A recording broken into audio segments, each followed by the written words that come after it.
Introduction two functions. Function कहते हैं group of statements को जो मिलकर कोई टास्क परफॉर्म करें। हर सी प्लस प्लस प्रोग्राम में एटलीस्ट एक फंक्शन लाजमी होता है जिसे कहते हैं मेन फंक्शन। कुछ एडिशनल फंक्शंस भी प्रोग्राम में कॉल किए जा सकते हैं, जैसे यहाँ पे मैं कॉल कर रहा हूँ ऐड फंक्शन को, मल्टीप्लाई फंक्शन को और मैक्सिमम फंक्शन को, जो कि कोई स्पेसिफिक टास्क परफॉर्म करते हैं। इसकी मिसाल यूँ समझें कि अगर घर में शादी का फंक्शन हो तो ओवरऑल जिम्मेदारी तो फादर की होती है, पर बेहतर मैनेजमेंट के लिए वो मेहंदी के फंक्शन के लिए अपनी किसी बेटी को कॉल करके ज़िम्मेदार बनाते हैं। बारात के फंक्शन के लिए किसी बड़े बेटे को ज़िम्मेदारी देते हैं और वलीमे का अहतमाम करने के लिए दूसरे बेटे को कहते हैं, क्योंकि वलीमा रिलेटिवली आसान है। बट ये तीनों फंक्शंस तब तक मुमकिन नहीं हो सकते जब तक वालिद साहब शादी की ओवरऑल इंतजामात को ना देख रहे हों। वो अकेले भी ये सब इंतजामात संभाल तो सकते थे, पर ऐसा करने से उनके पास थिंग्स टू डू की लिस्ट बहुत बड़ी हो जाती और वो बहुत थक जाते।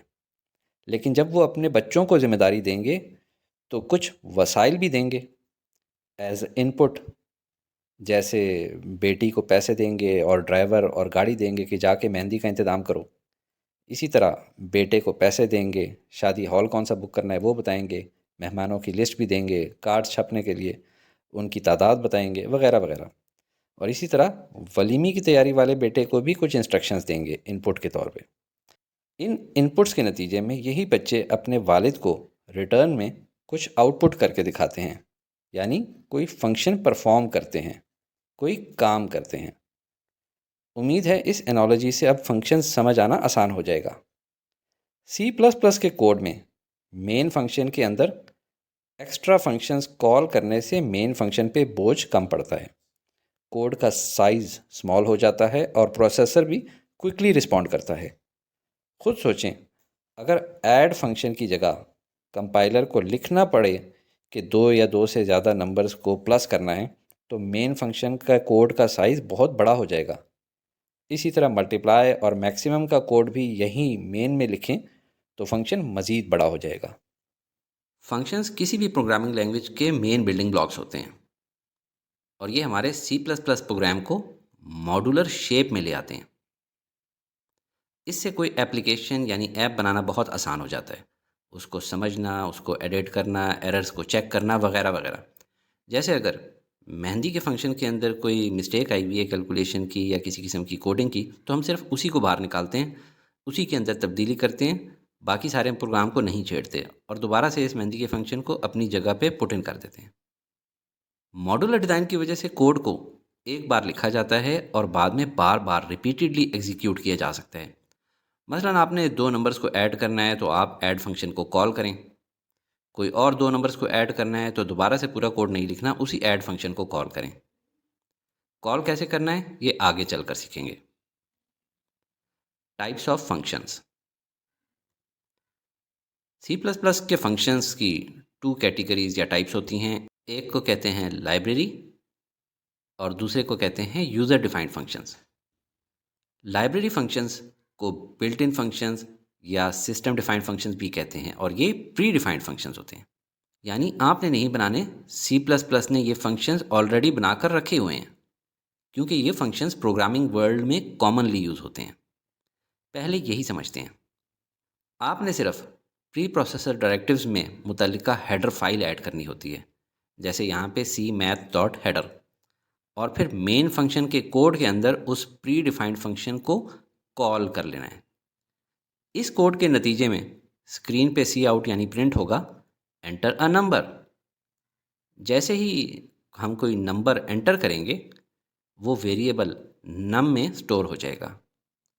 नेक्स्ट वो नंबर इस लाइब्रेरी फंक्शन SQRT में जाएगा और स्क्वायर रूट कैलकुलेट करके आपको इस वेरिएबल में रिटर्न कर दिया जाएगा। 9 का स्क्वायर रूट क्या होगा? 3। आपको ये सोचने की बिल्कुल ज़रूरत नहीं है कि SQRT नाम के फंक्शन में ये कैसे स्क्वायर रूट कैलकुलेट हुआ है, आपको सिर्फ इसका नाम SQRT पता होना चाहिए। और नेक्स्ट सी आउट स्टेटमेंट के नतीजे में स्क्रीन पे ये लाइन प्रिंट होगी। जो कुछ इन्वर्टेड कॉमर्स में था वो एज इट इज़ प्रिंट हुआ और वेरिएबल्स की जगह उनकी वैल्यूज़ प्रिंट हुई हैं 9 और 3। इस प्रोग्राम में जो लाइब्रेरी फंक्शन हमने यूज़ किया है वो है sqrt। याद रहे cmath.h। इस हेडर फाइल में तमाम मैथमेटिकल फंक्शंस डिफाइन हुए हुए हैं। अब देखते हैं यूज़र डिफाइंड फंक्शंस। ये सेकंड कैटेगरी ऑफ फंक्शंस है। सी प्लस प्लस यूज़र्स को अलाउ करती है कि वो अपने क्रिएट किए हुए फंक्शंस डिफाइन कर सकें, और इसकी ज़रूरत इसलिए पड़ती है कि अगर बिल्ट इन फंक्शंस में कोई पर्टिकुलर फंक्शन या काम की चीज़ मौजूद ना हो तो यूज़र वो बनाकर बिल्कुल उसी तरह यूज़ कर सके जिस तरह बिल्ट इन फंक्शंस यूज़ होते हैं। सिर्फ थोड़ा सा फ़र्क है, वो समझते हैं, पर ये पिक्चर ज़रा छोटी कर लूँ। हमारे मेन फंक्शन की शक्ल ऐसी होती है और इससे पहले प्री प्रोसेसर डायरेक्टिव्स लिखे होते हैं, पर अब हम बिल्ट इन लाइब्रेरी यूज़ नहीं कर रहे, लिहाजा cmath.header को रिमूव कर दें। अब यहाँ हमने अपना फंक्शन डिफाइन करना है, यानी उस फंक्शन का पूरा कोड लिखना है और इस फंक्शन को मेन फंक्शन के अंदर कॉल किया जाएगा। जब प्रोग्राम रन होता है तो सिस्टम सबसे पहले मेन फंक्शन को कॉल करता है, यानी कोड यहाँ से एग्जीक्यूट होना शुरू होता है। जब इस मेन फंक्शन के अंदर यूज़र डिफाइंड फंक्शन को बाय नेम कॉल किया जाता है तो कंपाइलर उस फंक्शन की तरफ मूव कर जाता है और उसमें मौजूद तमाम कोड को एग्जीक्यूट करता है। कंप्लीट होने के बाद कंट्रोल दोबारा से मेन फंक्शन में उस जगह जाता है जो कॉल किए गए फंक्शन के बाद है। अब यूज़र डिफाइंड फंक्शन का सिंटैक्स समझ लें। रिटर्न टाइप का मतलब होता है कि ये फंक्शन रन होने के बाद एंड में क्या चीज़ मेन फंक्शन को रिटर्न करेगा। इंटीजर, कैरेक्टर, पॉइंटर, कोई क्लास ऑब्जेक्ट। कुछ ऐसे फंक्शंस भी हो सकते हैं जो कुछ ना रिटर्न करें, उनकी रिटर्न टाइप वॉइड लिखी जाती है। फंक्शन नेम किसी फंक्शन का नाम होता है। फंक्शन बॉडी वो हिस्सा जिस पे कोड की स्टेटमेंट्स लिखी जाती हैं। पैरामीटर्स बेसिकली वेरिएबल्स होते हैं जो कि मेन फंक्शन से आने वाली आर्ग्यूमेंट वैल्यू को होल्ड करते हैं। फंक्शन पैरामीटर्स के बगैर भी हो सकते हैं, डिपेंडिंग अपॉन कि उस फंक्शन से हम क्या चाहते हैं। चलें एक एग्जांपल देखते हैं। The following program contains a function named sum with no return type and having parameters x and y with integer data type. यानी जहां यूज़र फंक्शन डिफाइन करना है, फंक्शन का नेम है सम और उसकी रिटर्न टाइप होगी वॉइड, क्योंकि कुछ नहीं रिटर्न कर रहा, और दो पैरामीटर्स डिफाइन कर रहे हैं x और y जिनकी डेटा टाइप है इंटीजर। ये इसका कोड है और ये मेन फंक्शन का कोड है। यहाँ पे आप एक चीज़ देख लें कि मेन फंक्शन से पहले कोड में यूज़र डिफाइंड फंक्शन लिखा हुआ है, यानी जब कंपाइलर प्रोग्राम को रन करेगा तो वो ऊपर से नीचे कोड पढ़ता हुआ आ रहा है और देख चुका है कि एक यूज़र डिफाइंड फंक्शन सम के नाम से मौजूद है, इसलिए उसको मेन प्रोग्राम में सम फंक्शंस को कॉल करने पे कोई प्रॉब्लम नहीं होती। पर अगर मेन फंक्शन पहले लिखें और यूज़र डिफाइंड फंक्शन बाद में लिखें तो अब कोड रन होने पे कंपाइलर ऊपर से नीचे कोड पढ़ता हुआ आ रहा है और उसे एक फंक्शन नज़र आया सम, पर उसको मालूम ही नहीं है कि ये क्या भला है, ये क्यों आ गया है, मेरी बिल्ट इन लाइब्रेरी में तो ऐसा कोई फंक्शन नहीं है। ऐसी सूरत में आपने मेन फंक्शन से भी ऊपर प्री प्रोसेसर डायरेक्टिव्स वाली जगह पे फंक्शन को डिक्लेयर करना है, जिसे प्रोटोटाइप भी कहते हैं। और ये बिल्कुल ऐसा ही है जैसे हमने cmath.header यूज़ किया था प्री प्रोसेसर डायरेक्टिव्स में बिल्ट इन लाइब्रेरी के फंक्शंस sqrt को इस्तेमाल करने से पहले। चलें ये लिखा हुआ कोड पहले रन करते हैं। कंपाइलर ऊपर से यूज़र डिफाइंड सम फंक्शन को रीड करता हुआ नीचे आ रहा है। मेन फंक्शन में सबसे पहले वेरिएबल a डिफाइन किया है एज इंटीजर और इनिशियलाइज किया है विद वैल्यू 10। इसी तरह वेरिएबल b डिफाइन किया है एज इंटीजर और इनिशियलाइज किया है विद वैल्यू 20। फिर यूज़र डिफाइंड फंक्शन सम को कॉल किया है और उसमें आर्ग्यूमेंट्स दिए हैं वेरिएबल्स a एंड b, जिसके नतीजे में कंपाइलर सम फंक्शन पे चला जाता है। पैरामीटर x और y की जगह पे a और b में पड़ी वैल्यूज़ 10 और 20 पुट करता है और आगे सॉल्व करता है तो z की वैल्यू आ जाती है 10 + 20 यानी कि 30, और सी आउट की कमांड के नतीजे में स्क्रीन पे प्रिंट हो जाता है। अब कंपाइलर सम फंक्शन से एग्जिट करेगा तो मेन फंक्शन में नेक्स्ट स्टेटमेंट पे जाएगा, जो एक बार फिर यूज़र डिफाइंड सम फंक्शन को कॉल कर रही है। पर इस बार आर्ग्यूमेंट्स में कोई वेरिएबल्स नहीं, डायरेक्ट ही दो इंटीजर्स लिख दिए हैं, 15 और 30, जो कि पैरामीटर x और y की जगह पे पुट हो जाएंगे। आगे सॉल्व करने से z की वैल्यू आ जाती है 15 + 30 यानी कि 45, और सी आउट की कमांड के नतीजे में स्क्रीन पे प्रिंट हो जाता है। अब कंपाइलर सम फंक्शन से एग्जिट करेगा तो मेन फंक्शन में नेक्स्ट स्टेटमेंट पे जाएगा, यानी प्रोग्राम एंड हो जाएगा। फंक्शंस के एडवांटेजेस और फंक्शंस के सिग्नेचर। पहले देखते हैं advantages of using functions. Functions की मदद से हम स्ट्रक्चर ऑफ प्रोग्राम को मॉड्यूलर शेप देते हैं और इस वजह से बहुत से एडवांटेजेस मिलते हैं। इससे प्रोग्राम को लॉजिकल ब्लॉक्स में डिफाइन किया जाता है।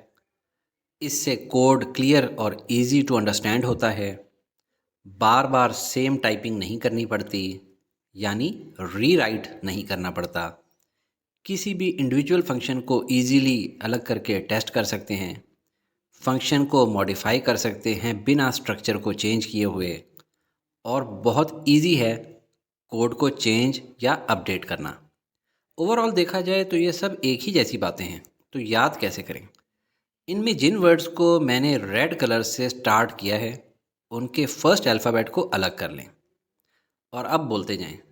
मॉड्यूलराइज्ड वे में लिख सकते हैं, मॉडिफाई करना आसान है, लॉजिकल ब्लॉक्स में डिफाइन होता है, टेस्ट करना आसान है, मल्टीपल टाइम टाइपिंग अवॉइड कर सकते हैं, रीराइटिंग से बचें, clear and easy to understand है, चेंज एंड अपडेट इजी हो जाती है।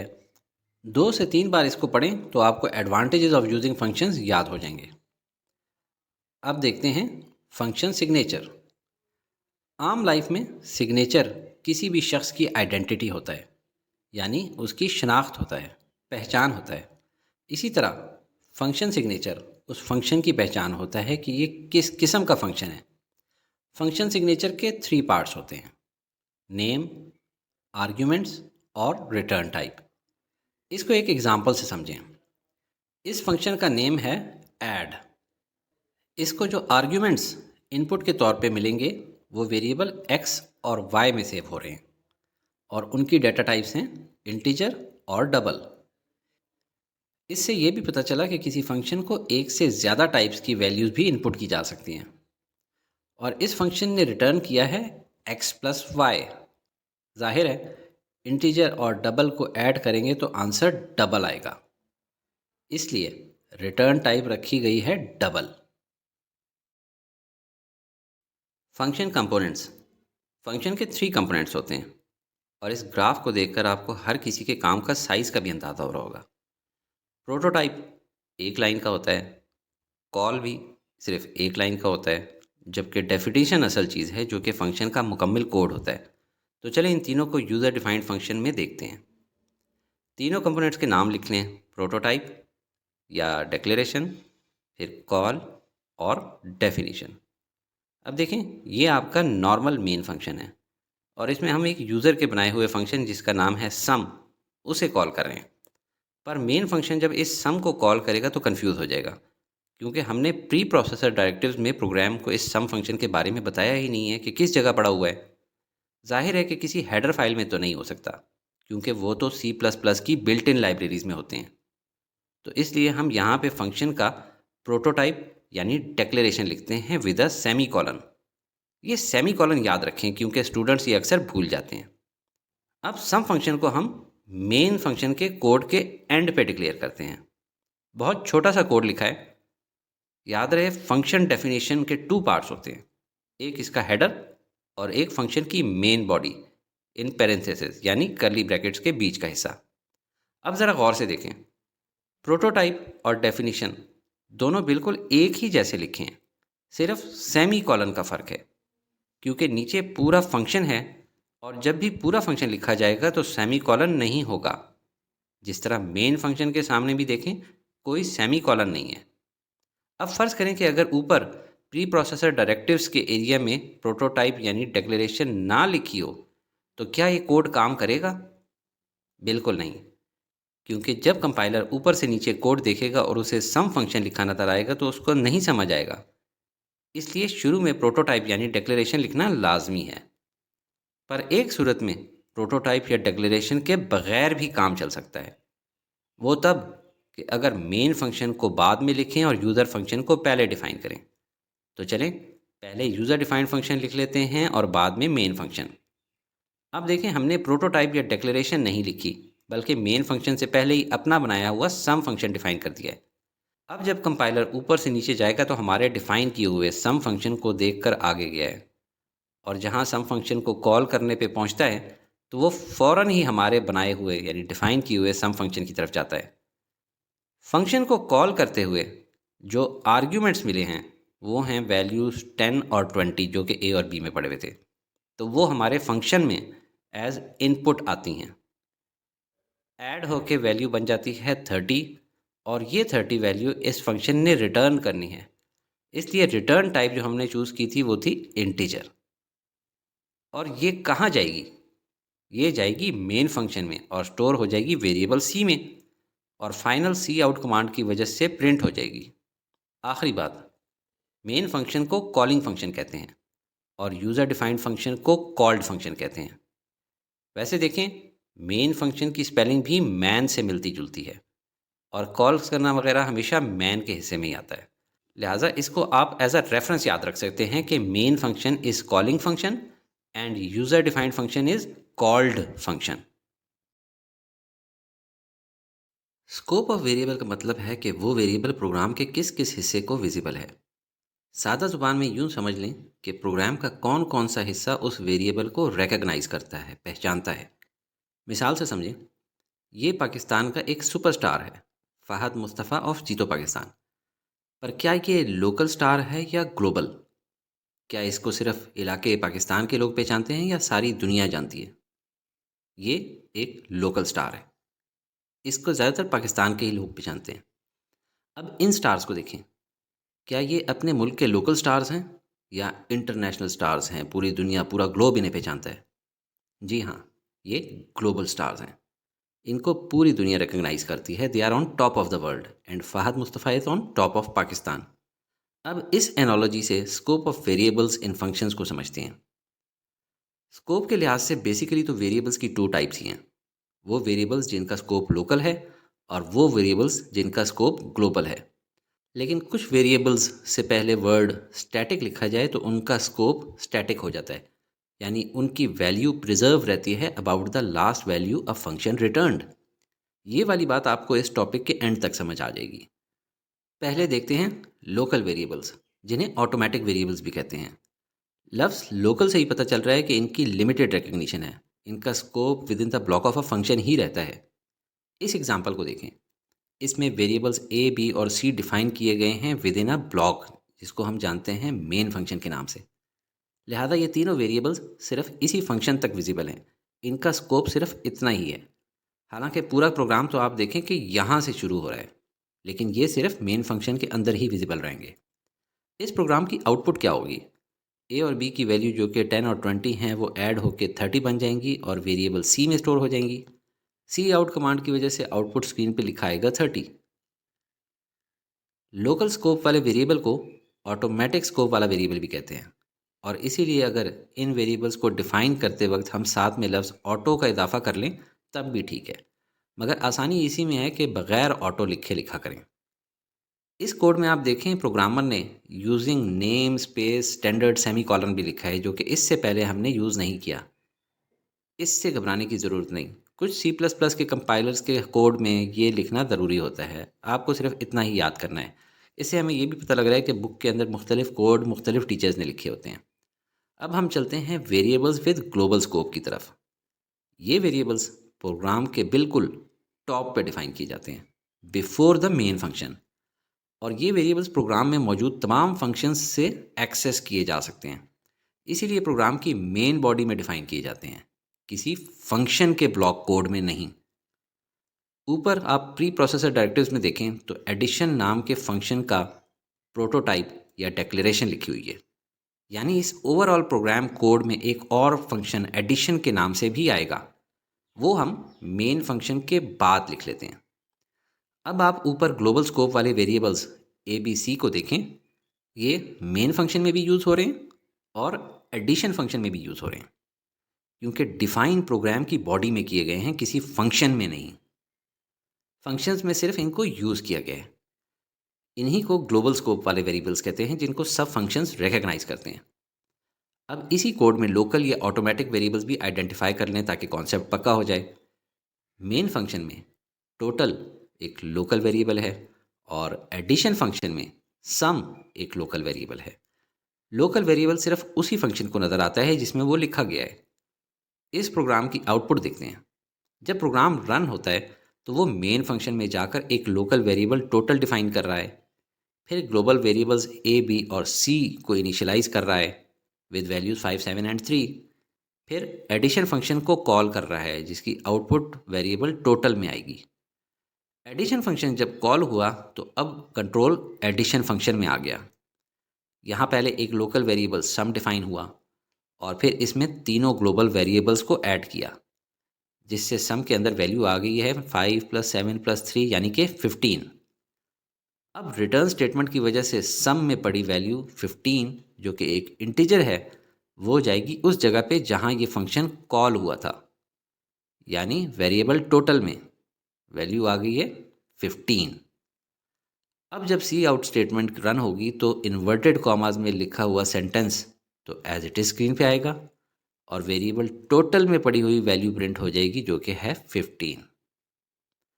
अब बात करते हैं स्टैटिक वेरिएबल्स की।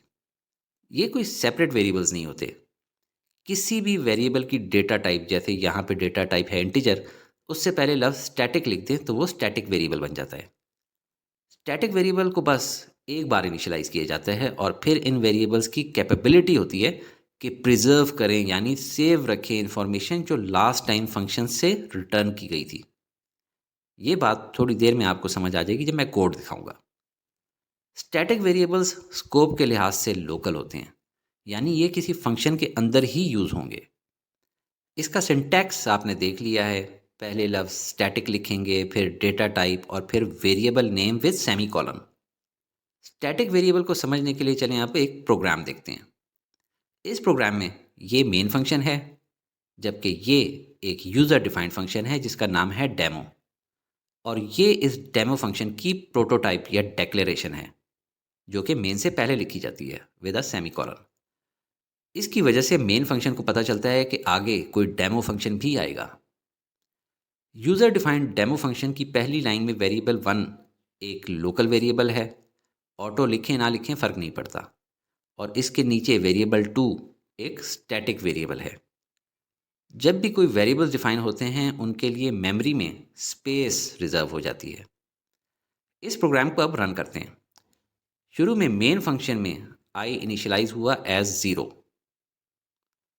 फिर वाइल लूप में कंडीशन चेक करते हैं आई लेसर देन 3। जाहिर है आई की वैल्यू 0 है तो ये कंडीशन ट्रू है, जिसकी वजह से वाइल लूप में जाकर यूज़र डिफाइंड डेमो फंक्शन को कॉल करता है, तो कंट्रोल डेमो फंक्शन में आ जाता है।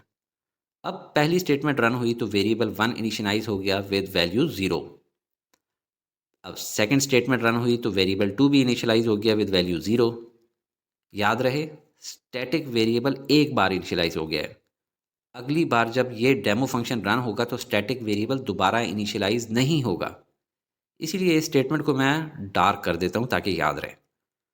सी आउट की स्टेटमेंट रन हुई तो इन्वर्टेड कॉमास में लिखा हुआ ऑटो ऑब्लिक लोकल वेरिएबल तो एज इट इज़ प्रिंट हुआ आउटपुट स्क्रीन पे।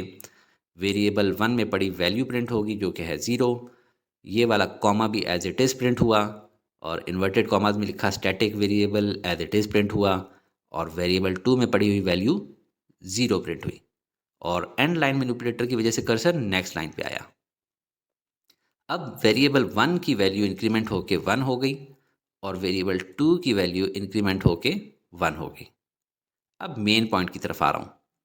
जो ही यूज़र डिफाइंड डेमो फंक्शन से प्रोग्राम एग्जिट होगा तो नॉर्मल वेरिएबल की मेमोरी लोकेशन पे पड़ी वैल्यू वॉश आउट हो जाएगी, यानी वो भूल जाएगा उसको, जबकि स्टैटिक वेरिएबल की मेमोरी लोकेशन पे पड़ी वैल्यू प्रिजर्व रहेगी। डेमो फंक्शन से रिटर्न होकर कंपाइलर वाइल लूप की आई वैल्यू को इंक्रीमेंट करेगा, वाइल लूप की टेस्ट कंडीशन चेक करेगा जो कि अभी भी ट्रू है 1 इज़ लेसर देन 3, लिहाजा लूप में जाकर नेक्स्ट स्टेटमेंट एग्जीक्यूट करेगा और फिर से डेमो फंक्शन को रन करेगा। फर्स्ट स्टेटमेंट रन हुई तो वेरिएबल 1 इनिशियलाइज हो गया विद वैल्यू 0। स्टैटिक वेरिएबल दोबारा इनिशियलाइज नहीं होता, इसलिए सेकंड स्टेटमेंट रन नहीं होगी। अब जब सी आउट की स्टेटमेंट रन हुई तो इन्वर्टेड कॉमास वाली सब चीज़ें तो एज इट इज़ प्रिंट हुई। वेरिएबल 1 में पड़ी वैल्यू 0 प्रिंट हुई, वेरिएबल 2 में पड़ी वैल्यू 1 प्रिंट हुई और एंड लाइन मैनिपुलेटर की वजह से कर्सर नेक्स्ट लाइन पे आया। अब वेरिएबल 1 की वैल्यू इंक्रीमेंट होके बनी 1 और वेरिएबल 2 की वैल्यू इंक्रीमेंट होके बनी 2। अब जो ही डेमो फंक्शन से प्रोग्राम एग्जिट होगा तो नॉर्मल वेरिएबल की मेमोरी लोकेशन पे पड़ी वैल्यू क्या हो जाएगी, वॉश आउट हो जाएगी। नॉर्मल वेरिएबल को वो भूल जाएगा और स्टैटिक वेरिएबल की मेमोरी लोकेशन पे पड़ी वैल्यू प्रिजर्व रहेगी।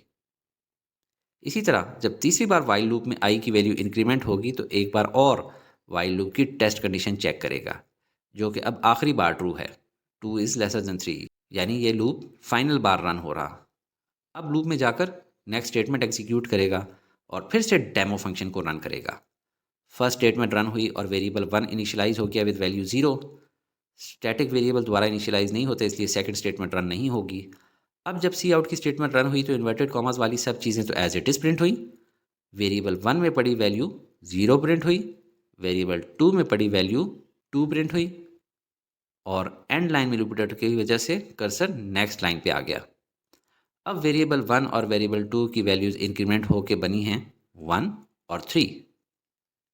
अब जो ही डेमो फंक्शन से प्रोग्राम एग्जिट होगा तो नॉर्मल वेरिएबल की मेमोरी लोकेशन पे पड़ी वैल्यू तो वॉश आउट हो जाएगी, जबकि स्टैटिक वेरिएबल की वैल्यू प्रिजर्व रहेगी। अब की बार वाइल लूप में आई की वैल्यू इंक्रीमेंट होगी तो एक बार और वाइल लूप की टेस्ट कंडीशन चेक करेगा, जो कि अब की बार फॉल्स है, 3 लेसर देन सी, इसलिए ये वाइल लूप से बाहर आ जाएगा। गेट ख और रिटर्न 0 का काम आप जानते हैं कि स्क्रीन को होल्ड करना और कोई वैल्यू रिटर्न ना करना। तो इस प्रोग्राम से आपको स्टैटिक वेरिएबल का कॉन्सेप्ट यानी ये स्टेटमेंट समझ आ गई होगी कि they have capability to preserve information about the last value a function returned। Programming language में 2 टाइप के पैरामीटर्स होते हैं, फॉर्मल पैरामीटर्स और एक्चुअल पैरामीटर्स। वैसे तो इन दोनों टाइप्स के लिए प्रोग्रामिंग वर्ल्ड में पैरामीटर्स की जगह आर्ग्यूमेंट का लफ्ज़ भी इंटरचेंजेबली यूज़ किया जाता है, मगर असल में एक्चुअल पैरामीटर्स को ही आर्ग्यूमेंट्स कहना ज़्यादा मुनासिब है। फॉर्मल पैरामीटर्स को प्लेस वैल्यू कहा जाता है। इस केस में पैरेंथेसिस के बीच में कंप्लीट फॉर्मेट लिखा जाता है। इसको एग्जाम्पल से समझते हैं। सबसे पहले हम प्रोटोटाइप या डेक्लेरेशन लिखते हैं एक फू नाम के फंक्शन की। प्रोग्राम के एंड पे हम इसका कंप्लीट फंक्शन डिफाइन करते हैं जिसमें सारा कोड लिखा होता है और बीच के एरिया में मौजूद मेन फंक्शन में इस फू फंक्शन को कॉल करते हैं। अब देखें, फॉर्मल पैरामीटर्स यानी जिनमें पूरा फॉर्मेट लिखा हुआ है वो कहाँ कहाँ हैं? प्रोटोटाइप या डेक्लेरेशन की पैरेंथेसिस में और एंड पे लिखे हुए डेफिनीशन की पैरेंथेसिस में, जबकि एक्चुअल पैरामीटर्स जिनको आर्ग्यूमेंट्स कहेंगे वो लिखे जाते हैं फंक्शन को कॉल करते वक्त। एक्चुअल पैरामीटर्स फिक्स्ड वैल्यूज़ भी हो सकती हैं, जैसे कि ये वैल्यू 6।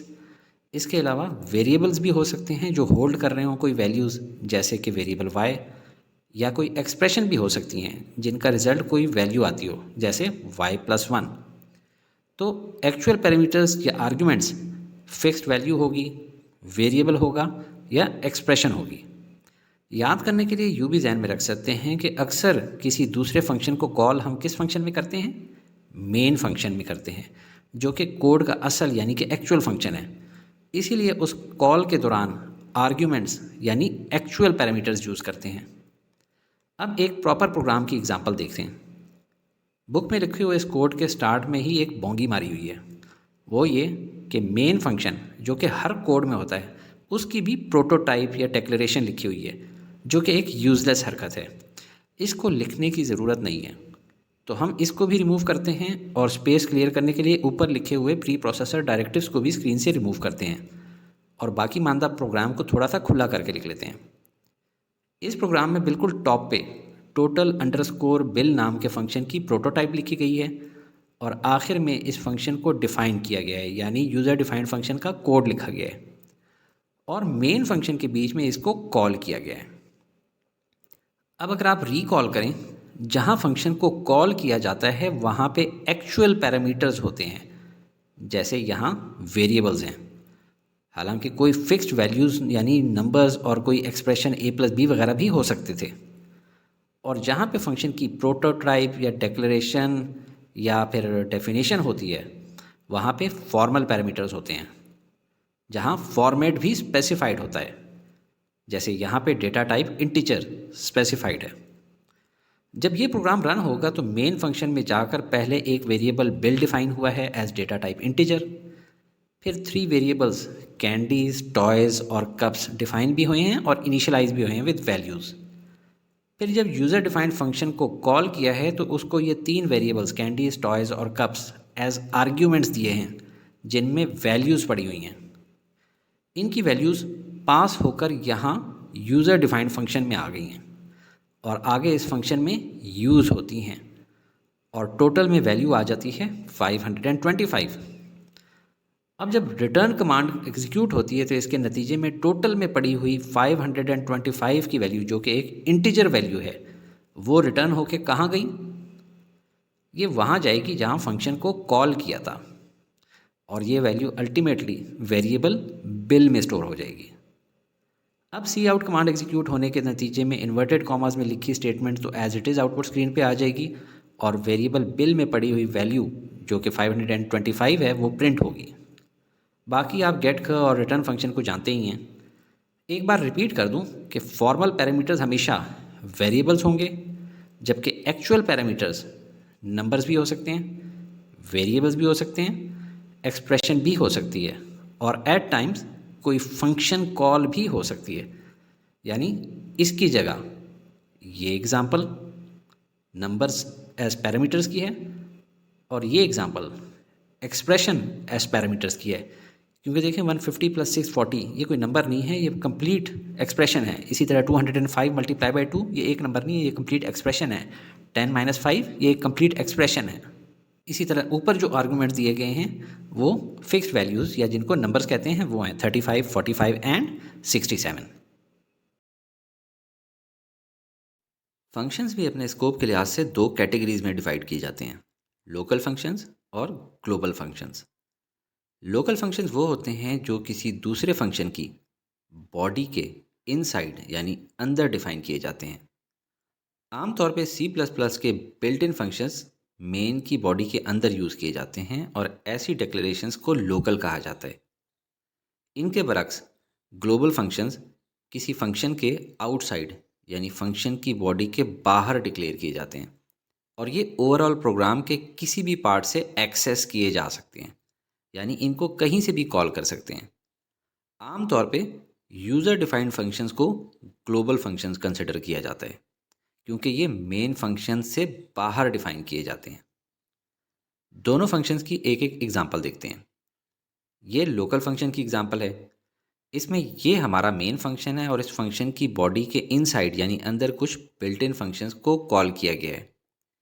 क्लियर स्क्रीन और गेट को तो आप जानते ही हैं, पर ये ABS फंक्शन, इसका मतलब है एब्सोल्यूट वैल्यू ऑफ n, यानी n अगर कोई नेगेटिव इंटीजर है तो ये फंक्शन उसका नेगेटिव साइन रिमूव कर देगा और सिर्फ मैग्नीट्यूड बाकी रखेगा। इस प्रोग्राम के रन होने पे cin कमांड की वजह से स्क्रीन पर कंप्यूटर इनपुट का वेट कर रहा है। हम इनपुट कर देते हैं -15। अब सी आउट स्टेटमेंट में इन्वर्टेड कॉमास वाली तमाम टर्म्स तो एज इट इज़ प्रिंट होंगी, एब्सोल्यूट वैल्यू ऑफ और इज इक्वल टू, जबकि n की जगह -15 जो हमने इनपुट किया था और ABS यानी एब्सोल्यूट वैल्यू ऑफ n की जगह सिर्फ 15 प्रिंट होगा। तो इस एग्जांपल में क्लियर स्क्रीन, गेट और एब्सोल्यूट लोकल फंक्शंस हैं क्योंकि ये मेन फंक्शन की बॉडी के अंदर इनसाइड डिफाइन किए गए हैं। ये ग्लोबल फंक्शन की एग्जांपल है। इसमें ये हमारा मेन फंक्शन है और इस फंक्शन की बॉडी के आउटसाइड यानी बाहर एक यूज़र डिफाइंड फंक्शन प्रिंट के नाम से बनाया गया है। ऐसे यूज़र डिफाइंड फंक्शन को कभी भी कहीं से भी कॉल कर सकते हैं, इसलिए मेन फंक्शन में इसको 2 बार कॉल किया गया है। और इस प्रिंट फंक्शन का एक ही काम है कि जब भी कॉल हो तो स्क्रीन पे ये प्रिंट करे, दिस इज़ ग्लोबल फंक्शन। तो जब मेन फंक्शन रन होता है तो पहली बार प्रिंट फंक्शन कॉल होने पे स्क्रीन पे लिखा आता है दिस इज़ ग्लोबल फंक्शन। फिर एंड लाइन मैनिपुलेटर की वजह से कर्सर नेक्स्ट लाइन पे जाएगा। फिर दूसरी बार प्रिंट फंक्शन कॉल होने पे स्क्रीन पे लिखा आएगा दिस इज़ ग्लोबल फंक्शन। इसके बाद गेट ख और रिटर्न फंक्शन का काम तो आप जानते ही हैं। रिटर्न ज़ीरो यानी ये वाला मेन फंक्शन कोई भी वैल्यू रिटर्न नहीं कर रहा। तो ये प्रिंट फंक्शन एक ग्लोबल फंक्शन है क्योंकि मेन फंक्शन से आउटसाइड डिफाइन किया गया है और कंप्लीट प्रोग्राम को विजिबल है। इनलाइन फंक्शन प्रोग्रामिंग लैंग्वेज में कोड लेफ़्ट टू राइट नहीं बल्कि टॉप टू बॉटम लिखे जाते हैं। लिहाजा फंक्शंस जब इनलाइन होंगे तो कुछ ऐसे दिखाई देंगे। इसका मतलब क्या है? बहुत आसान सी बात है। ये एक नॉर्मल प्रोग्राम है जिसमें एक यूज़र डिफाइंड फंक्शन मिनिमम लिखा हुआ है, जिसका काम है कि जब उसको दो पैरामीटर्स इनपुट हों ए और बी में तो चेक करे if a is greater than b condition true है तो बी को मिनिमम मान ले और बी की वैल्यू रिटर्न कर दे, और अगर a is greater than b false है तो ए को मिनिमम मानते हुए ए की वैल्यू रिटर्न करे। इसके बाद मेन फंक्शन लिखा हुआ है जिसमें दो बार मिनिमम फंक्शन को कॉल किया गया है। जब भी मिनिमम फंक्शन को कॉल किया जाता है तो सीपीयू का बहुत सा टाइम वेस्ट होता है क्योंकि प्रोग्राम का कंट्रोल मेन फंक्शन से पास हो जाता है यूज़र डिफाइंड मिनिमम फंक्शन को, जो कि किसी दूसरी मेमोरी लोकेशन पे पड़ा हुआ है। वहाँ पे ये मिनिमम फंक्शन एग्जीक्यूट होगा। ए और बी यानी 13 और 32 में से जो वैल्यू मिनिमम है वो रिटर्न करेगा और कंट्रोल दोबारा से मेन फंक्शन में आ जाएगा। नेक्स्ट लाइन में दोबारा user defined minimum function call होगा और कंट्रोल फिर से मिनिमम फंक्शन को पास हो जाएगा। ये बार बार कंट्रोल पास करना और रिटर्न करना सीपीयू टाइम की वेस्टेज का सबब बनता है, खुसूसन तब जबकि यूज़र डिफाइंड फंक्शन हो भी बहुत छोटा सा, जैसे यहाँ पे सिर्फ एक लाइन का कोड है। इसी टाइम वेस्टेज के मसले को हल किया है इनलाइन फंक्शन ने। इनलाइन फंक्शन को समझने के लिए प्रोग्राम के कोड का फॉन्ट साइज थोड़ा छोटा करके लिख लेते हैं। अब हमने अपने इस यूज़र डिफाइंड फंक्शन को इनलाइन फंक्शन बनाना है, जो कि बहुत ही आसान है। सिंपली इसके रिटर्न टाइप से पहले लफ्ज़ इनलाइन लिख देना है, जो कि कंपाइलर को ये रिक्वेस्ट करता है कि फंक्शन को इनलाइन ट्रीट करे और अगेन एंड अगेन जंप ना करे। तो कंपाइलर क्या करेगा? इनलाइन फंक्शंस के केस में जब कंपाइलर प्रोग्राम को कंपाइल करता है, रन करता है, तो जितने भी इनलाइन फंक्शंस होते हैं उनको उनकी कॉल वाली जगह पे एक्सपैंड कर देता है, यानी फंक्शन कॉल को रिप्लेस कर दिया जाता है फंक्शन की बॉडी से। यहाँ ये बात भी बता दूँ कि इनलाइन फंक्शन का ज़्यादा फ़ायदा भी तभी है जब यूज़र डिफाइंड फंक्शंस छोटे हों साइज़ में, जैसा कि ये फंक्शन सिर्फ 1 लाइन कोड है। तो अब देखें कि ये किस तरह फंक्शन कॉल की जगह प्लेस होगा कंपाइलेशन के दौरान। ए ग्रेटर देन बी की जगह 13 greater than 32 with question mark और 13:32। इसी तरह सेकंड रो में भी एक और चीज़ ध्यान में रखने की है कि जब कोड लिखा जाता है तो फंक्शन कॉल वाली जगह पे वर्ड इन लाइन लिखने की ज़रूरत नहीं है। फंक्शन बिल्कुल उसी तरह कॉल होगा जिस तरह नॉर्मल फंक्शन कॉल होता है। इनलाइन फंक्शन का एक डिसएडवांटेज भी है कि अगर यूज़र डिफाइंड फंक्शन लेंथी होगा तो आपका कोड भी कंपाइल होते वक्त बहुत लेंथी हो जाएगा। अच्छा, इस प्रोग्राम की आउटपुट होगी, दोनों सी आउट वैल्यूज़ को देखें। इन्वर्टेड कॉमास में लिखा हुआ minimum out of 13 and 32 is, और फिर अगला जो उसने आउटपुट दिया है, मिनिमम कौन सी वैल्यू है 13 और 32 में से? 13। नेक्स्ट सी आउट की स्टेटमेंट एग्जीक्यूट होगी तो लिखा आएगा minimum out of 34 and 65 is, और जो हमारा मिनिमम फंक्शन है वो क्या वैल्यू रिटर्न करेगा? Minimum value 34। तो ये था inline function. Passing arguments by constants, by variables और बाय रेफरेंस, तीनों बहुत आसान है। आर्ग्यूमेंट बाय कॉन्स्टेंट्स में जब हम किसी यूज़र डिफाइंड फंक्शन को कॉल करते हैं तो उसमें एक्चुअल कांस्टेंट वैल्यूज़ पास करते हैं, यानी कोई नंबर या फिर कोई कैरेक्टर। जबकि आर्ग्यूमेंट बाय वेरिएबल में पहले किसी वेरिएबल में वैल्यू डाली जाती है और फिर वो वेरिएबल पास किया जाता है in function call. Argument by reference में जब हम कोई वेरिएबल पास करते हैं यूज़र डिफाइंड फंक्शन की डेफिनेशन में वहाँ के वेरिएबल के साथ एम्पर्स एंड साइन भी लगा लेते हैं, जिसको आम जुबान में एंड कहते हैं। ऐसा करने से जब x की वैल्यू कभी चेंज होगी तो y की वैल्यू भी चेंज होगी, यानी सेम मेमोरी लोकेशन पे पॉइंट कर रहे हैं। ये तीनों मेथड्स बहुत ही इजी हैं, एग्जांपल्स से समझाता हूँ। Passing arguments by constants. शुरू करने से पहले ये रिवाइज कर लें कि किसी प्रोग्राम में फंक्शन के 3 कंपोनेंट्स होते हैं। पहला प्रोटोटाइप या डिक्लेरेशन, दूसरा फंक्शन कॉल जो कि मेन फंक्शन के अंदर कॉल किया जाता है, और तीसरा फंक्शन डेफिनेशन जिसमें यूज़र डिफाइंड फंक्शन लिखा जाता है विद इट्स कोड। नॉर्मली एक अच्छा कोड लिखने की तरतीब यही होनी चाहिए, पर अगर प्रोटोटाइप या डिक्लेरेशन ना लिखी हो तो फिर मेन फंक्शन से पहले यूज़र डिफाइंड फंक्शन लिखेंगे। तो चलें ऊपर नीचे लिख लेते हैं।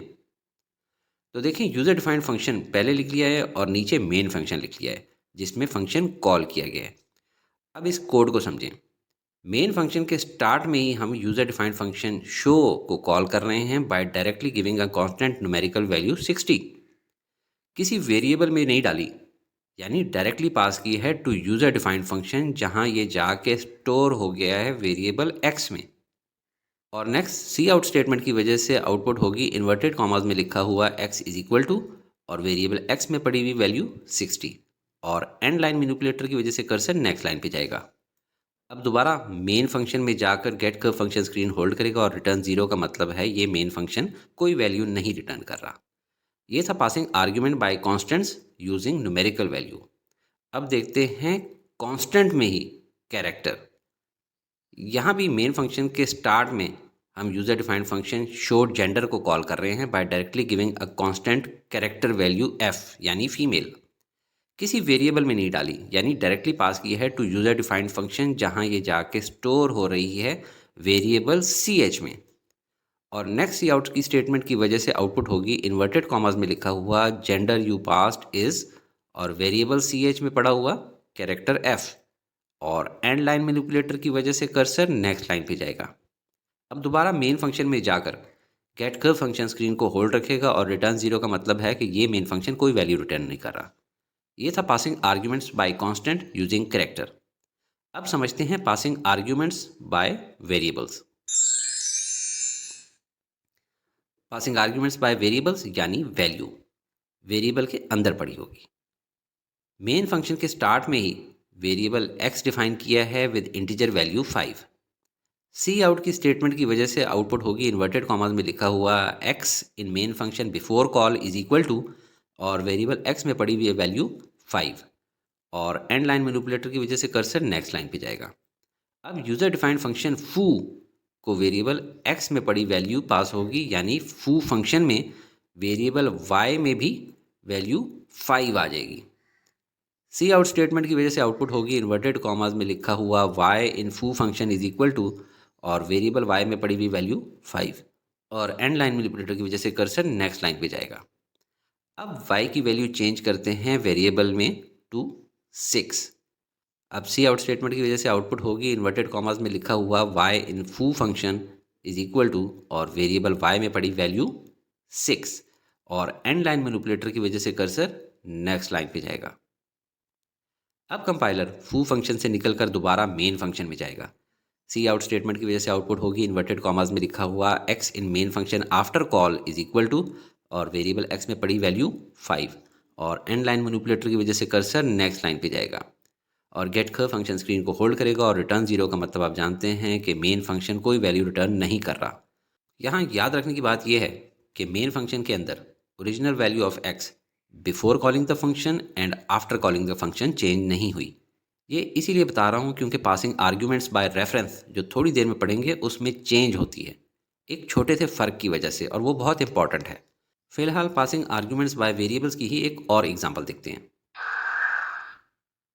यहाँ मेन फंक्शन के स्टार्ट में 3 वेरिएबल्स डिफाइन किए गए हैं z, x और y, और z के अलावा बाकी दोनों को इनिशियलाइज भी किया है with numbers 5 and 3। Next statement में यूज़र डिफाइंड फंक्शन एडिशन को कॉल किया है, इसीलिए मैंने रेड में लिखा हुआ है। उसको इनपुट में 2 वेरिएबल्स दिए गए हैं एक्स और वाई, यानी यूज़र डिफाइंड फंक्शन एडिशन को वेरिएबल ए और बी में वही वैल्यूज आ जाएंगी जो कि मेन फंक्शन के वेरिएबल एक्स और वाई में थी। नेक्स्ट लाइन में वेरिएबल रिजल्ट डिफाइन किया है एज इंटीजर। नेक्स्ट ए और बी यानी 5 और 3 को ऐड किया है जिसका रिजल्ट वैल्यू आएगी 8, और ये रिजल्ट रिटर्न करेंगे तो इस एडिशन फंक्शन से भी एग्जिट हो जाएंगे, और ये वैल्यू 8 चली जाएगी एडिशन फंक्शन की आउटपुट के तौर पे वेरिएबल z में। सी आउट की वजह से आउटपुट होगी इन्वर्टेड कॉमास में लिखा हुआ the sum of both variable is equal to, और वेरिएबल z में पड़ी वैल्यू 8। और गेट का फंक्शन स्क्रीन को होल्ड करेगा और रिटर्न 0 का मतलब है कि ये मेन फंक्शन कोई वैल्यू रिटर्न नहीं कर रहा। अब चलते हैं पासिंग आर्ग्यूमेंट्स बाय रेफरेंस की तरफ। ये बहुत कॉन्सेप्चुअल टॉपिक है। जब भी कभी आर्ग्यूमेंट्स बाय रेफरेंस पास होंगे तो कॉल्ड फंक्शन के वेरिएबल से पहले एम्पर्स एंड साइन लिखा जाएगा, जिसको कॉमनली सिंपल एंड बोला जाता है। प्रोग्राम देखें। मेन फंक्शन के स्टार्ट में वेरिएबल x डिफाइन किया है with integer value 55। C out की वजह से आउटपुट स्क्रीन होगी इन्वर्टेड कॉमास में लिखा हुआ x in main function before call is equal to, और वेरिएबल x में पड़ी वैल्यू 55, और एंड लाइन मैनिपुलेटर की वजह से कर्सर नेक्स्ट लाइन पे आ जाएगा। अब user defined function add one call हो रहा है, इसलिए इसको रेड में लिखा है, और इसमें वेरिएबल x में पड़ी वैल्यू पास होगी, यानी ऐड वन फंक्शन में वेरिएबल y में भी वैल्यू 55 आ जाएगी। मगर कंपाइलर कोई और मेमोरी स्पेस एलोकेट नहीं करेगा, बल्कि x की ही मेमोरी लोकेशन की तरफ पॉइंट करेगा, विच मीन्स y का x के साथ रेफरेंस इस्टेब्लिश हो गया है। अब अगर y में कोई चीज़ चेंज होगी तो मेन फंक्शन के वेरिएबल x में भी चेंज होगी। इस ऐड वन फंक्शन में अब y की वैल्यू इंक्रीमेंट होती है, तो अब वो किस मेमोरी लोकेशन पे 1 ऐड करेगा? ऑब्वियसली x की मेमोरी लोकेशन पे, और इस यूज़र डिफाइंड फंक्शन से एग्जिट कर जाता है, और मेन फंक्शन में आकर सी आउट करेगा तो इन्वर्टेड कॉमास में लिखा हुआ x in main function after call is equal to print होगा, और वेरिएबल x में पड़ी हुई नई वैल्यू 56 प्रिंट होगी, और एंड लाइन मैनिपुलेटर की वजह से कर्सर नेक्स्ट लाइन पे जाएगा, और गेट कर फंक्शन स्क्रीन को होल्ड रखेगा, और रिटर्न 0 का मतलब है कि ये मेन फंक्शन कोई वैल्यू रिटर्न नहीं कर रहा। चलें इसी की एक और इंटरेस्टिंग एग्जांपल देखते हैं। इस प्रोग्राम में फंक्शन के स्टार्ट में ही वेरिएबल x, y और z ना सिर्फ डिफाइन हुए हैं, यानी कि उनके लिए मेमोरी स्पेस एलोकेट हुई है, बल्कि उनको इनिशियलाइज भी किया गया है with values 1, 3 and 7। C out की वजह से आउटपुट होगी इन्वर्टेड कॉमास में लिखा हुआ सेंटेंस, यानी x, y, z की values before calling user defined duplicate function, और एंड पे \n की वजह से कर्सर नेक्स्ट लाइन पे आ जाएगा। नेक्स्ट सी आउट में इन्वर्टेड कॉमास में लिखे हुए alphabets x is equal to Y is equal to Z is equal to print होंगे, और वेरिएबल्स की जगह पे उनकी वैल्यूज़ प्रिंट होंगी 1, 3 एंड 7, और एंड लाइन मैनिपुलेटर की वजह से कर्सर नेक्स्ट लाइन पे जाएगा।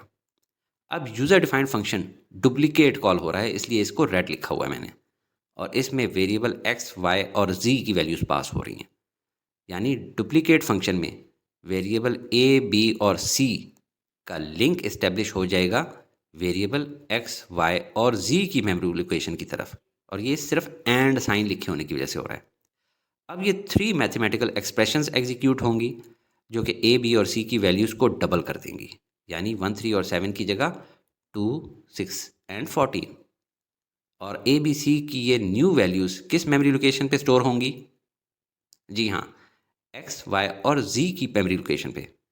और प्रोग्राम इस यूज़र डिफाइंड फंक्शन से अब एग्जिट कर जाता है, और मेन फंक्शन में आकर सी आउट करेगा तो इन्वर्टेड कॉमास में लिखा हुआ values of X, Y and Z after calling duplicate function print होगा, और \n की वजह से कर्सर न्यू लाइन पे आ जाएगा। नेक्स्ट सी आउट स्टेटमेंट में इन्वर्टेड कॉमास में लिखे हुए alphabets x is equal to Y is equal to Z is equal to print होंगे, और वेरिएबल्स की जगह पे उनकी न्यू वैल्यूज़ प्रिंट होंगी 2, 6 एंड 14, और एंड लाइन मैनिपुलेटर की वजह से कर्सर नेक्स्ट लाइन पे जाएगा, और गेट कर फंक्शन स्क्रीन को होल्ड रखेगा, और रिटर्न 0 का मतलब है कि ये मेन फंक्शन कोई वैल्यू रिटर्न नहीं कर रहा। देखें, एक तो पासिंग आर्ग्यूमेंट्स बाय रेफरेंस का ये यूज़ हुआ कि सेम मेमोरी लोकेशन को यूज़ करें for called function variables as well. दूसरा, एक बात ऑब्जेक्टिव में MCQs में आ सकती है कि कोई भी फंक्शन वैसे तो सिर्फ एक ही वैल्यू रिटर्न कर सकता है। अगर एक से ज़्यादा वैल्यूज़ मेन फंक्शन को रिटर्न करनी हो तो ऐसी सूरत में पासिंग आर्ग्यूमेंट्स बाय रेफरेंस का यूज़ करेंगे using and sign before arguments in the called function.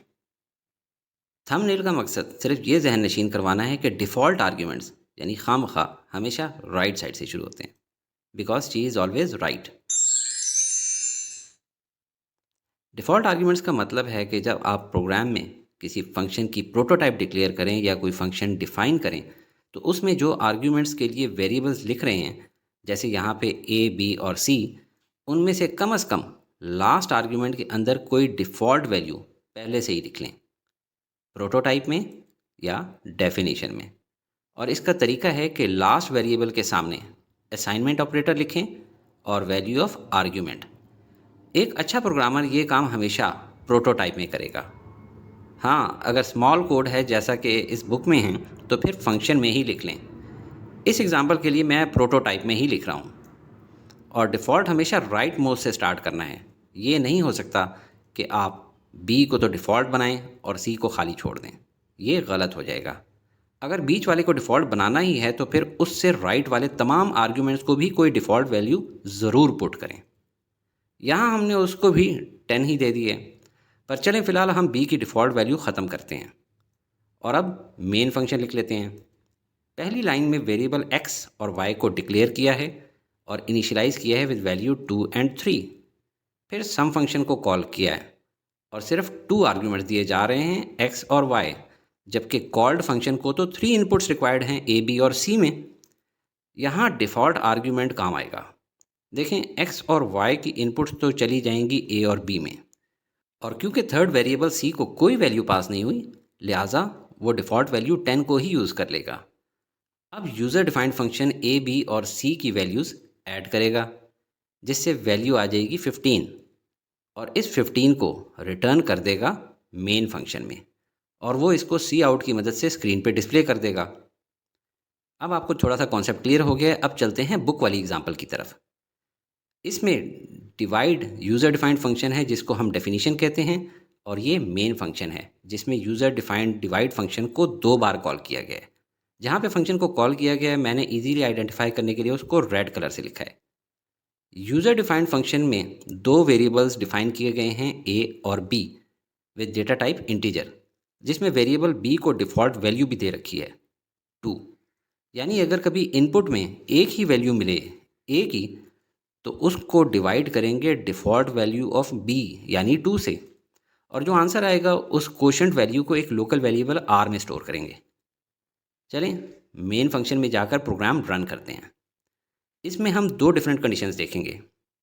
पहले सी आउट होने पे इन्वर्टेड कॉमास में लिखा हुआ एज इट इज़ आएगा कि रिज़ल्ट क्या होगा जब 1 आर्ग्यूमेंट इनपुट करें, और फिर user defined function divide call करेंगे और यहाँ सिर्फ एक इनपुट दे रहे हैं 12, जो कि यूज़र डिफाइंड फंक्शन में कहाँ जाएगी, वेरिएबल a में, जबकि वेरिएबल b में डिफ़ॉल्ट वैल्यू 2 ही यूज़ होगी।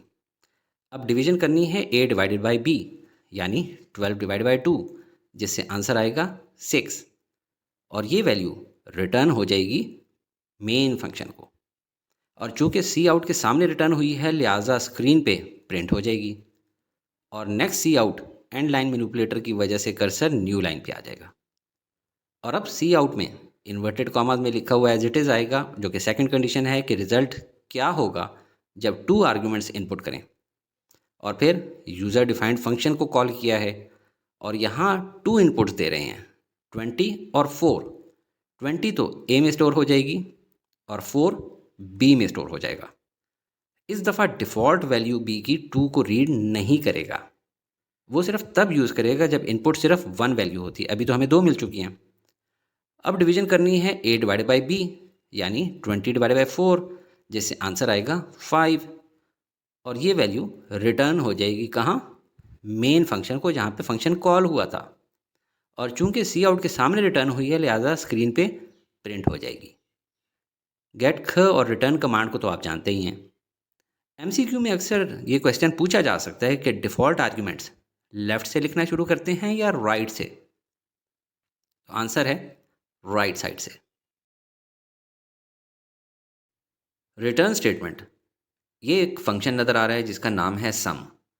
अगर किसी फंक्शन की रिटर्न टाइप कोई वैलिड डेटा टाइप हो, जैसे कि integer, long, float, double, long double या कैरेक्टर, तो फिर रिटर्न स्टेटमेंट फंक्शन बॉडी के अंदर यूज़ की जाएगी ताकि रिज़ल्ट रिटर्न कर सके कॉलिंग फंक्शन को, जो कि मोस्टली केसेस में मेन फंक्शन होता है। रिटर्न स्टेटमेंट का सिंटैक्स बहुत आसान है। सिंपल आप रिटर्न लिखते हैं विद स्मॉल ब्रैकेट्स और उसके बीच में तीनों टाइप की चीज़ें लिख सकते हैं। कौन कौन सी? एक्सप्रेशन, या फिर वेरिएबल जिसने रिजल्ट होल्ड किया हो, और या फिर कोई कांस्टेंट। चलें बुकिश एग्जांपल देखते हैं। ये एक यूज़र डिफाइंड फंक्शन है जिसका नाम है क्यूब। जब इसे कोई इंटीजर वैल्यू इनपुट होती है तो ये फंक्शन उसको 3 टाइम्स मल्टीप्लाई करता है और उससे जो रिजल्ट आता है वो वेरिएबल सी में स्टोर कर लेता है और फिर रिटर्न स्टेटमेंट की मदद से वापस भेजता है कॉलिंग फंक्शन को, जो कि मोस्टली मेन फंक्शन होता है। अच्छा, अगर फंक्शन रिटर्न स्टेटमेंट का इस्तेमाल करते हुए वैल्यू रिटर्न करे तो फंक्शन कॉल या तो डायरेक्टली फ्रॉम अ स्टेटमेंट होनी चाहिए या फिर एक्सप्रेशन से। इन दोनों बातों का मतलब क्या है, ये मैं एग्जांपल से समझाता हूँ। ये है कॉल फ्रॉम अ स्टेटमेंट, क्योंकि इसमें जब क्यूब फंक्शन कॉल किया है तो वापसी पे वैल्यू रिटर्न होने पे डायरेक्टली यहाँ स्टेटमेंट में आएगी और सी आउट कमांड के नतीजे में प्रिंट हो जाएगी।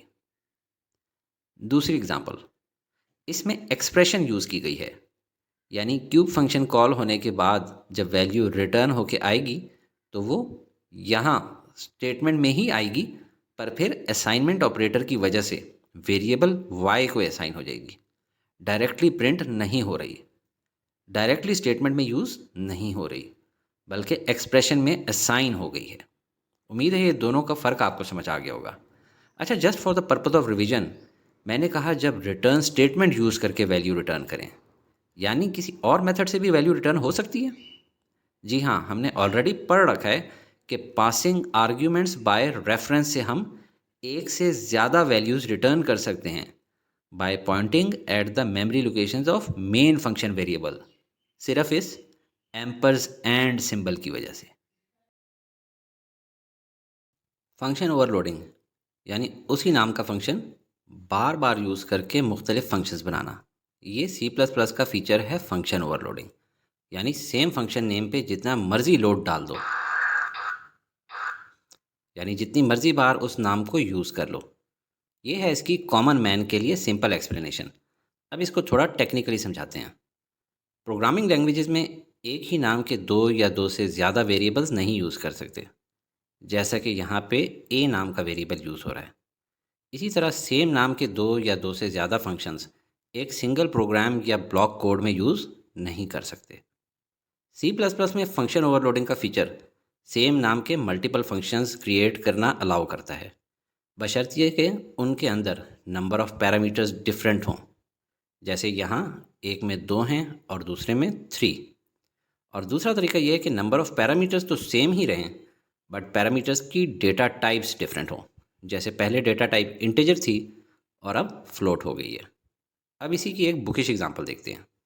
इसमें एक बार यहाँ मल्टीप्लाई फंक्शन यूज़ हो रहा है with 2 parameters a and b, जिनकी डेटा टाइप है इंटीजर, और दूसरा ये function same name multiply use कर रहा है और इसमें भी सेम नंबर ऑफ़ पैरामीटर्स हैं 2 a एंड b, जबकि डेटा टाइप डिफरेंट है फ्लोट।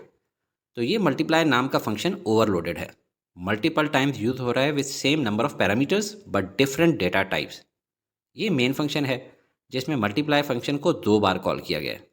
पहली बार जब मल्टीप्लाई फंक्शन कॉल होता है तो क्योंकि इसमें जो इनपुट्स हैं वो इंटीजर हैं, लिहाजा कंपाइलर इस वाले मल्टीप्लाई फंक्शन में जाएगा, 4 और 30 को मल्टीप्लाई करेगा और रिटर्न कर देगा 120, और स्क्रीन पे हमारी आउटपुट बनेगी इन्वर्टेड कॉमास वाली स्टेटमेंट और रिटर्न वैल्यू 120, और एंड लाइन मैनिपुलेटर की वजह से कर्सर न्यू लाइन पे आ जाएगा।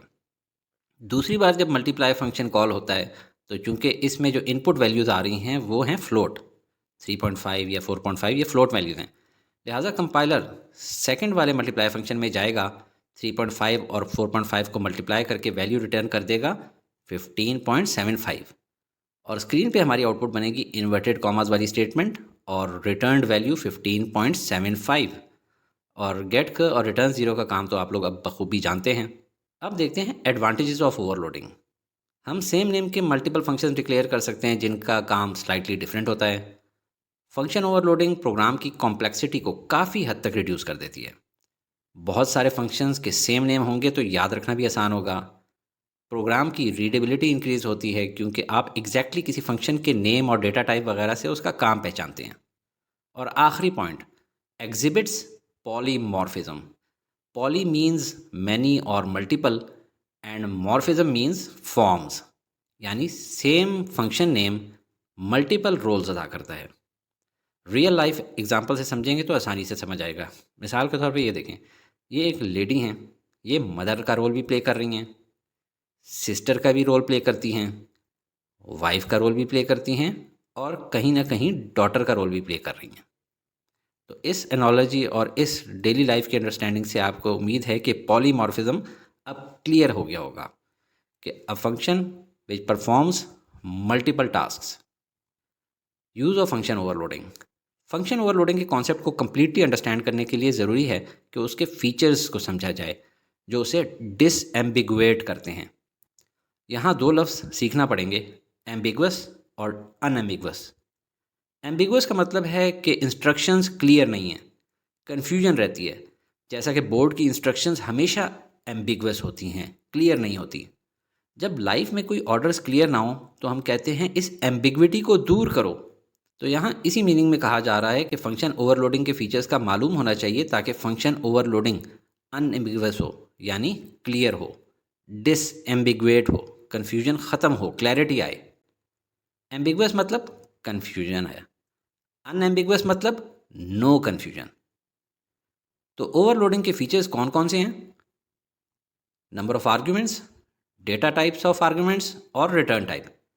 क्योंकि फंक्शन में उसके नेम के अलावा ये तीन चीज़ें होती हैं, आर्ग्यूमेंट्स, उनकी डेटा टाइप्स और फंक्शन की रिटर्न टाइप। फंक्शंस ओवरलोड हो सकते हैं जब उनमें नंबर ऑफ पैरामीटर्स या आर्ग्यूमेंट्स डिफरेंट हों, आर्ग्यूमेंट्स की डेटा टाइप डिफरेंट हो। पर अगर रिटर्न टाइप डिफरेंट हो तो फंक्शंस ओवरलोड कंडीशन में यूज़ नहीं हो सकते। अब बारी बारी इन तीनों की बुकिश एग्जांपल्स देखते हैं। Different number of arguments to different functions में देखते हैं। ऐसे फंक्शंस में जिनके नाम सेम हों। ये पहला फंक्शन जिसका नाम है addition with 2 arguments X Y, और ये दूसरा फंक्शन जिसका नाम सेम है addition with 3 arguments X Y Z. Data type और रिटर्न टाइप सेम है। और ये रहा हमारा मेन फंक्शन। मेन फंक्शन के स्टार्ट में 3 वेरिएबल्स डिफाइन किए हैं, ए, बी और सी। फिर first cout statement execute होती है, इन्वर्टेड कॉमर्स वाली statement as it is print होती है, फिर एडिशन फंक्शन कॉल होता है।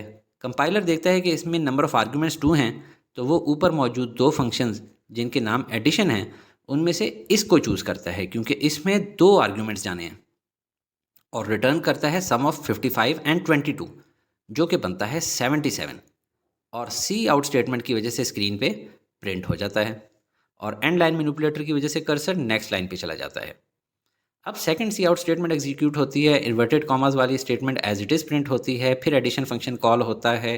कंपाइलर देखता है कि इसमें नंबर ऑफ आर्ग्यूमेंट्स 3 हैं, तो वो ऊपर मौजूद 2 फंक्शंस जिनके नाम एडिशन हैं उनमें से इसको चूज़ करता है क्योंकि इसमें 3 आर्ग्यूमेंट्स जाने हैं, और रिटर्न करता है सम ऑफ 55, 22 एंड 100 जो कि बनता है 177।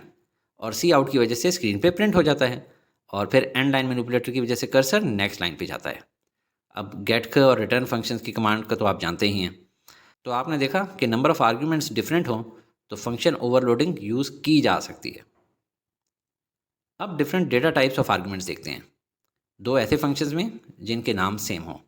ये पहला फंक्शन जिसका नाम है प्रिंट, सिर्फ एक आर्ग्यूमेंट है y जिसकी डेटा टाइप है इंटीजर, और ये दूसरा फंक्शन जिसका सेम नाम है प्रिंट, इसमें भी एक ही आर्ग्यूमेंट है b और इसकी डेटा टाइप डिफरेंट है फ्लोट। रिटर्न टाइप दोनों फंक्शंस की सेम है, वॉइड, यानी रिटर्न कुछ नहीं करना। और ये रहा हमारा मेन फंक्शन। इसमें पहली बार प्रिंट फंक्शन कॉल होता है और उसको आर्ग्यूमेंट पास हो रहा है 15 जो कि इंटीजर है। कंपाइलर ऊपर मौजूद दोनों प्रिंट फंक्शंस को देखता है और इसको चूज़ करता है क्योंकि इसमें डेटा टाइप इंटीजर है, और सी आउट की मदद से स्क्रीन पर इन्वर्टेड कॉमास वाला a is equal to print होगा और वेरिएबल a में आया हुआ इंटीजर 15 और एंड लाइन मैनिपुलेटर की वजह से कर्सर नेक्स्ट लाइन पे चला जाता है। अब कंट्रोल इस फंक्शन से एग्जिट कर जाता है और मेन फंक्शन की नेक्स्ट स्टेटमेंट एग्जीक्यूट होती है, जिसमें एक बार फिर प्रिंट फंक्शन को कॉल किया जा रहा है और इस बार इनपुट एक फ्लोट नंबर है 21.45। कंपाइलर ऊपर मौजूद दोनों प्रिंट फंक्शंस को देखता है और अब की बार इसे चूज करता है क्योंकि इसमें डेटा टाइप फ्लोट है और सी आउट की मदद से इन्वर्टेड कॉमास में पड़ा हुआ b is equal to print होगा और वेरिएबल b में आया हुआ फ्लोट नंबर 21.45 और एंड लाइन मैनिपुलेटर की वजह से कर्सर न्यू लाइन पे जाता है। अब इस प्रिंट फंक्शन से भी कंट्रोल एग्जिट हो जाएगा और मेन फंक्शन में गेट ख और रिटर्न 0 को एग्जीक्यूट करेगा, जो कि आप पहले से जानते हैं। तो आपने देखा कि बावजूद सेम नेम होने के आर्ग्यूमेंट्स की डेटा टाइप्स डिफरेंट हों तो फंक्शन ओवरलोडिंग सक्सेसफुली यूज़ की जा सकती है, यानी एक ही फंक्शन का नाम सेम नाम कई बार यूज़ किया जा सकता है। फाइनली इन तीनों की एक एक एग्जांपल देखें। सबसे पहले नंबर ऑफ़ आर्ग्यूमेंट्स की। फंक्शन ओवरलोडिंग के लिए ज़रूरी है कि नाम सेम हो, ठीक है, और नंबर ऑफ़ आर्ग्यूमेंट्स डिफरेंट हो, जैसे यहाँ 2 हैं और यहाँ 3 हैं, लिहाजा फंक्शन ओवरलोडिंग होगी। अब डेटा टाइप्स ऑफ आर्ग्यूमेंट्स को देखें। इसमें भी नाम सेम हो, ठीक है, और data type of argument different हो, जैसे यहाँ पे इंटीजर है और यहाँ पे फ्लोट, लिहाजा ऐसे केस में भी फंक्शन ओवरलोडिंग होगी। और अब रिटर्न टाइप को देखें। यहाँ भी नेम सेम है, पर चाहे रिटर्न टाइप डिफरेंट हो या सेम हो, फंक्शन ओवरलोडिंग रिटर्न टाइप की वजह से नहीं होती।